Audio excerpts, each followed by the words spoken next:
Olá, bom dia, graça e paz. Louvado seja Deus. Tudo bem com você? Tudo bem com sua família? Espero que tudo esteja bem, que Deus te abençoe. Chegamos a 2 Reis, capítulo 10, o versículo 32 vai narrar a morte de Jeú.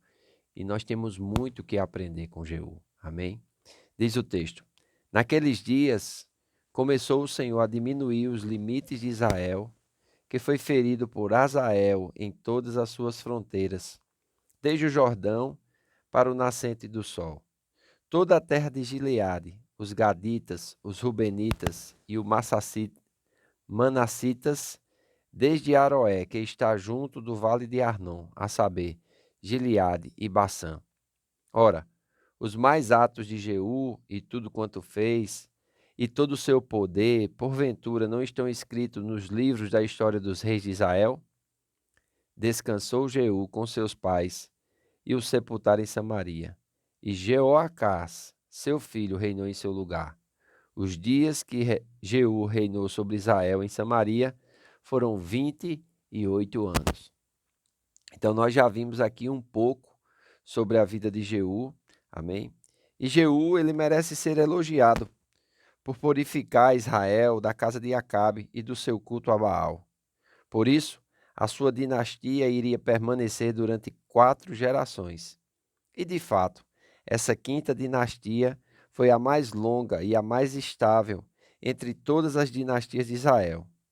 Então, nós vemos aqui que Jeú, o 10º rei de Israel, ele faz parte da quinta dinastia. E como eu já expliquei para vocês, a dinastia ou uma dinastia é quando uma família ela está no poder. Amém?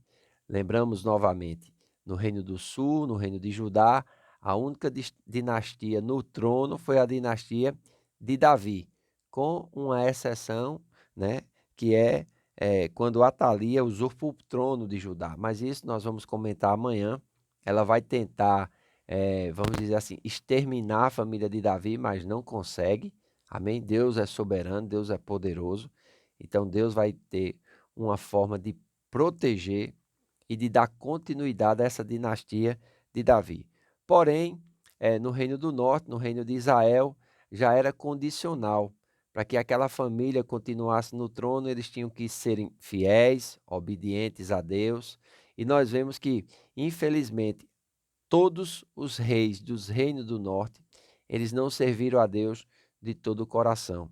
Nós vemos aqui também que Jeú, ele serviu a Deus, mas serviu parcialmente. É elogiado por ter destruído, né, o culto a Baal, por ter aniquilado os sacerdotes e os profetas de Baal, ter destruído o poste ídolo, mas, infelizmente, ele vai ainda andar nos caminhos de Jeroboão, o seu pai, ou seja, na idolatria do touro, né, o bezerro de ouro, que foi feito tanto na cidade de Dan, no templo de Dan, como também na cidade de Betel. Então nós vemos lá no norte, em Dan, um templo que Jeroboão fez e colocou um bezerro de ouro, e também em Betel, no sul, aonde ele colocou também um bezerro de ouro. Amém? Então, ele vai dizer que esses foram os deuses, né, que tiraram Israel do Egito, quando na verdade isso não era uma verdade. E, infelizmente, todos os reis do Reino do Norte seguiram esses atos de Jeroboão I. Amém? Uma outra coisa que nós vemos também é quando a capital política ela é tirada de Betel e ela é levada a Samaria, e nós vemos que ali vai se tornar a capital política do reino do norte. E é em Samaria que Jeú vai viver, né? E diz aqui o texto que porque ele não foi fiel, naqueles dias começou o Senhor a diminuir os limites de Israel.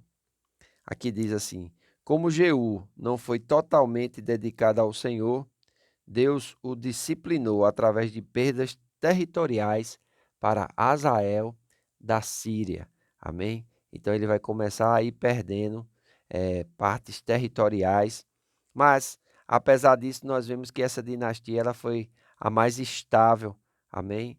Até a 4ª geração, Deus fez com que a dinastia de Jeú permanecesse no trono de Israel. E é muito importante nós entendermos isso, porque nós vamos começar a observar.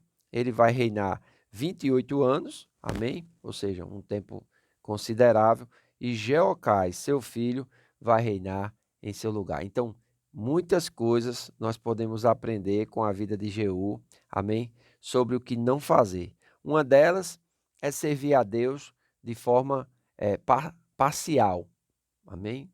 Felizmente, hoje nos nossos dias, nós vemos muitas pessoas que servem a Deus parcialmente. Elas entregam áreas da sua vida e não entregam a sua vida por completa ao senhorio do Senhor Jesus, né?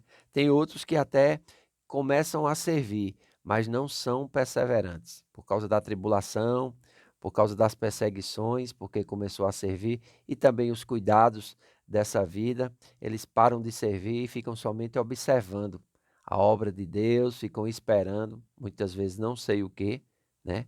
Às vezes as pessoas esperam demais, um tapinha nas costas, às vezes as pessoas esperam demais que alguém reconheça o que elas estão fazendo. Eu tenho por mim que mais importante do que o reconhecimento das pessoas é a bênção de Deus, é o reconhecimento de Deus. E se aquilo que eu estou fazendo debaixo da direção do Senhor, porque o Senhor me conduziu a fazer, eu vou fazer com fidelidade, eu vou fazer com dedicação, eu vou fazer com esmero, ainda que as pessoas não reconheçam, ainda que as pessoas não venham, né, a considerar. Então, nós vemos aqui que Jeú, ele falhou também em ter exterminado, né, o banho de sangue contra o rei do reino do sul também. Não estava no planos de Deus Jeú ter exterminado o rei do reino do sul. Amém? Não era propósito de Deus isso. Então isso vai mostrar que o zelo religioso de Jeú, na verdade, se aproximava mais de um fanatismo cruel, que no fundo buscava preservar sua própria ambição. Então, durante seu reinado, o reino de Israel deixou de prosperar. Ele foi vassalo da Assíria e pagou tributos a Salmanassé III. Mas, mesmo assim, Jeú não conseguiu evitar que Hazael, rei da Síria, assolasse todos os territórios a leste do rio Jordão. Amém? Então, aqui no verso 32, no verso 33, vai falar sobre isso, né? E Jeú reinou sobre Israel por 28 anos. Quando morreu, foi sepultado com seus antepassados em Samaria. Jeocás, seu filho, assumiu o trono de Israel em seu lugar. Então, é importante nós vermos que não podemos servir a Deus como nós queremos.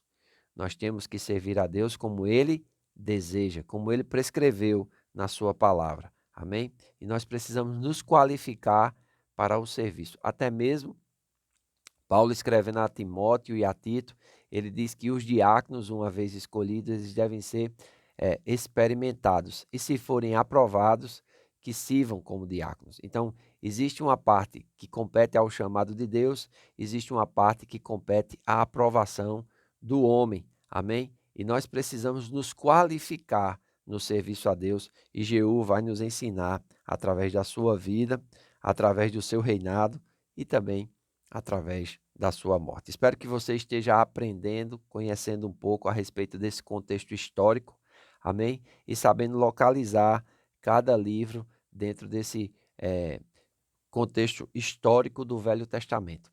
Fazendo assim, vai ficar mais fácil você compreender a palavra de Deus e também situar cada livro no período da história aonde ele participa. Amém? Seja os livros proféticos, sejam os livros poéticos, amém? Dentro desse contexto histórico você vai saber alocá-los no nome de Jesus. Espero que você já esteja inscrito no canal. Se você não está inscrito, se inscreva, porque fazendo assim nós vamos ter mais visibilidade e o YouTube vai estar nos ajudando a levar esse vídeo para mais pessoas. Amém? Então curta, comente, compartilhe. Fazendo assim você nos ajuda a levar o Evangelho a mais pessoas.